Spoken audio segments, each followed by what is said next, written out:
I had just rented a new apartment, which was near to my workplace. It was already furnished, so I could move straight in. The landlord was a nice guy, though he wasn't very talkative, but it suited my needs, and the market was nearby where I could get all of my essentials from. It might not have been big, but it was in an ideal location. I unpacked my stuff and looked around the room. The furniture wasn't very new, but it was still intact. The landlord thought it best to let me know that another guy lived in the twin apartment that faced mine. The guy, Richard, lived there alone and kept to himself, not really getting along well with others, so I was told. It had been a few days since I'd moved into the new apartment, and I still hadn't seen the guy who lived opposite of me. He never seemed to be around in the evening. One day, when I came home from work, I noticed something weird. Some of my books were scattered all over the bed when I was sure I had left them on my bedside table.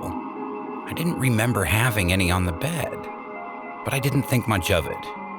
I undressed from my work clothes and put on sweats from my cupboard when I heard a weird sound. It was a soft, whirling sound. The best way I can describe it, as if it were coming from a machine. I looked around, but there were no electronics inside the bedroom apart from my alarm clock. I went into the kitchen and checked if the fridge was working all right, thinking maybe the sound came from that. Everything seemed intact. I shook my head, convincing myself that I had imagined it. I picked up a book from my bedside table and lay on my bed to read it. It'd been a long day and I ended up falling asleep. The next evening it was Sunday, so I decided to do some laundry. The laundry room was in the basement, so I picked up my basket and went down the stairs. The basement was dull and dingy, pretty old, as you'd expect a basement to be. When I entered, no one else was there. I threw my clothes into the washer when I heard a creaking behind me. I turned around quickly. The sound startled me. The basement door had creaked open, as if it had been pushed open. I scanned the room, but could not see anyone else in there. Feeling slightly freaked, I finished up my laundry and made my way back to my apartment. As I was heading back to my room, I noticed Richard's door opposite mine slowly close. That was the first time I'd seen movement in that apartment. If he didn't want to introduce himself, that was fine by me. I entered my apartment and chilled out for the rest of the evening. That night, I awoke to what sounded like scratching across the wall. I sat up and scanned for the direction of the sound. When I looked at the front door, the light shone through the bottom of the door. I could see a shadow moving up and down as if someone was pacing up the hallway. After a few seconds, it stopped. As I looked, I noticed something had been slid under my front door. Confused and curious to see what it was, I made my way over to check it out.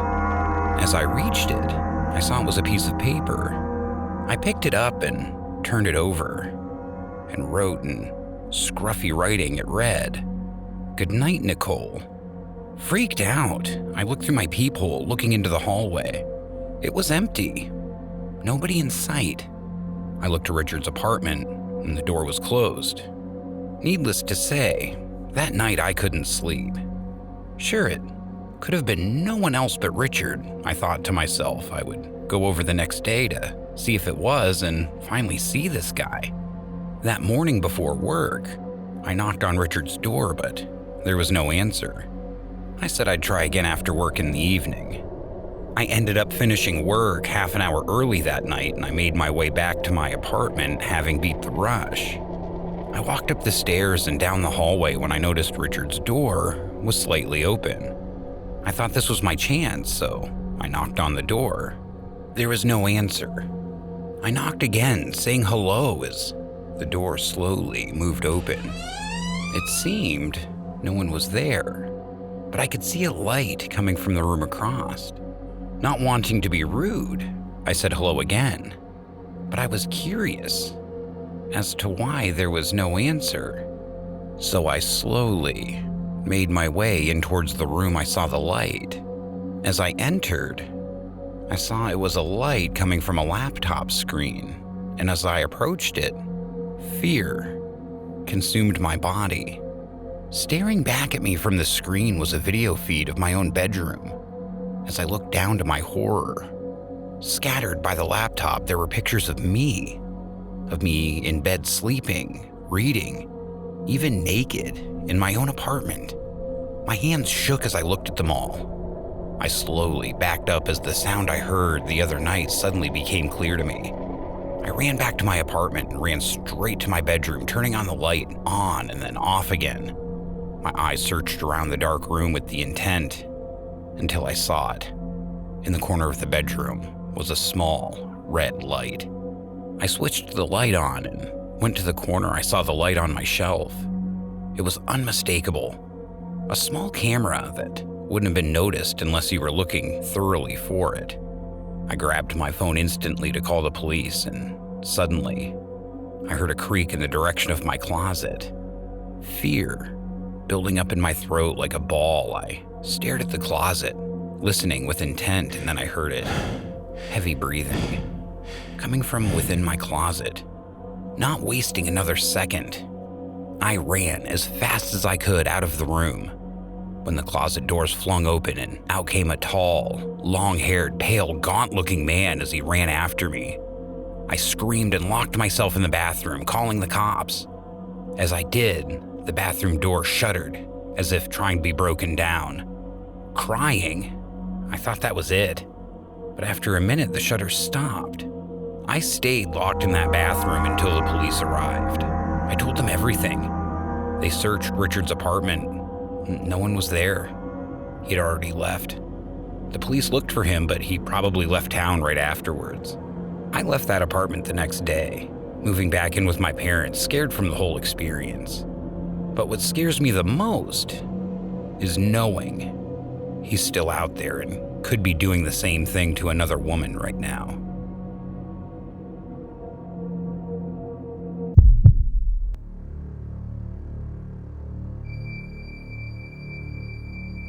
I moved into a new home after a messy divorce with my ex-husband.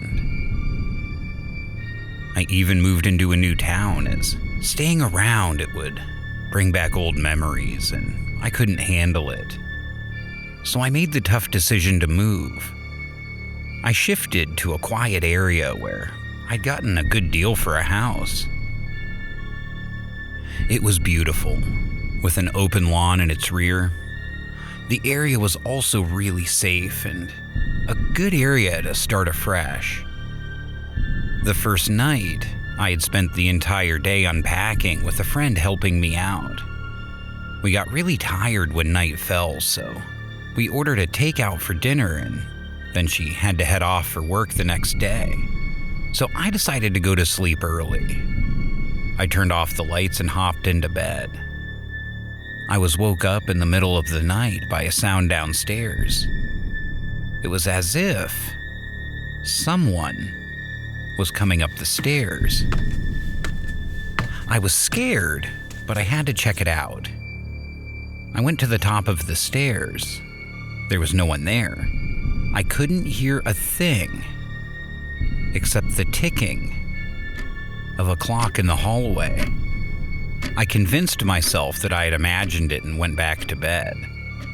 The next morning, it all felt like a dream, and I settled down, arranging everything in the house. I took a few boxes down to the basement to store there for a while. The light was very dim, and for some reason there was still clutter left over from the previous owners. As I was down there, I could feel a real draft, as if the cold air outside was seeping in through a crack or a hole. But as I looked for the source, I couldn't see anything. Thinking to get someone out or to sort it out at a later date, I headed back upstairs. When I was back upstairs, I began cleaning the kitchen windows when I saw a woman outside. She was wearing a brown top and had a pale complexion. I even smiled and waved at her, but she just stood there, expressionless, staring through my window, not even blinking for 1 second. It made me nervous, so I was thankful when a man came out of the house next to mine and took her away, yelling, "Sorry, excuse my wife." I thought to myself, what was that all about? The day was spent putting everything into its place. I was on my own that day, so it was tiring. But my friend was due round again to help the next day. The day passed fast, and as I was tired, I went to bed early again that evening. Around midnight, I woke up again to the sound of light chuckling.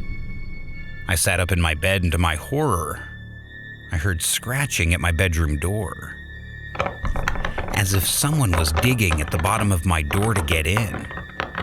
Frozen fear, I could hear whoever it was continue chuckling right outside. When suddenly, the scratching and the laughing stopped. Silence filled the room, apart from the pumping in my chest. When, to my worst nightmare, the doorknob began to twist. The door slowly creaked open. It was too dark to see, but I was sure it was the shadow of a woman standing in my doorway. She was chuckling and mumbling to herself as she edged into my room. I screamed at the top of my lungs, and she broke out into a run and lunged toward me. She took a hold of me, shaking me furiously, screaming. She scratched at my face as she wrapped her hands around my neck with the intention of killing me. I kicked and somehow pushed her aside and ran downstairs. She chased me, screaming like a crazy person. My phone was back in my bedroom, so I didn't waste another moment and ran out the front door, running toward the neighbor's porch. I pounded on their door, and the man from the previous day shortly answered. I told him everything and then asked to use his phone. To my surprise, he said, "No, and please, don't call the cops." When he looked past me, behind me, I turned around, and to my shock, I saw his wife appear, coming from my house. She was the woman that attacked me. The man grabbed her before she could attack me again. The old man explained that she suffered from a mental disorder and pleaded with me not to call the cops, as he said he could have her under control. She proceeded to faint. This was too much for me. I told the man that she was too dangerous to herself and other people, so either he would have to call the authorities or I will call the authorities for him. He glared at me with anger on his face, saying he would call someone tomorrow. As he headed back inside, shook up from the whole experience, I headed into my house, not trusting him, and called the authorities myself, trying to figure out how she got inside. When the cops arrived, no one was home next door. The man had taken his wife and disappeared. Upon inspecting my house, the cops found in the basement a crawl space that led to the outside. A board that had covered it was on the floor in the basement, explaining how she got inside. Later that day, the old couple were found, and the woman ended up being taken to a home where she could be properly looked after. From that whole experience, it still freaks me out. The sound of her laughing, and the fact she had the intention of killing me.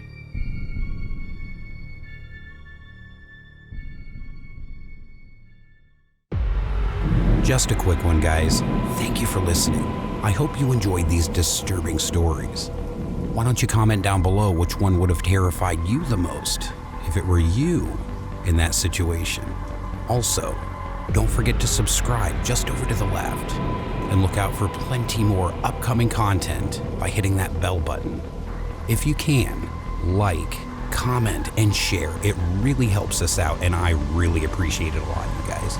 Let us know what story subjects you'd be interested in hearing soon in upcoming videos. And thanks again. Take care out there, and remember, fear lies within.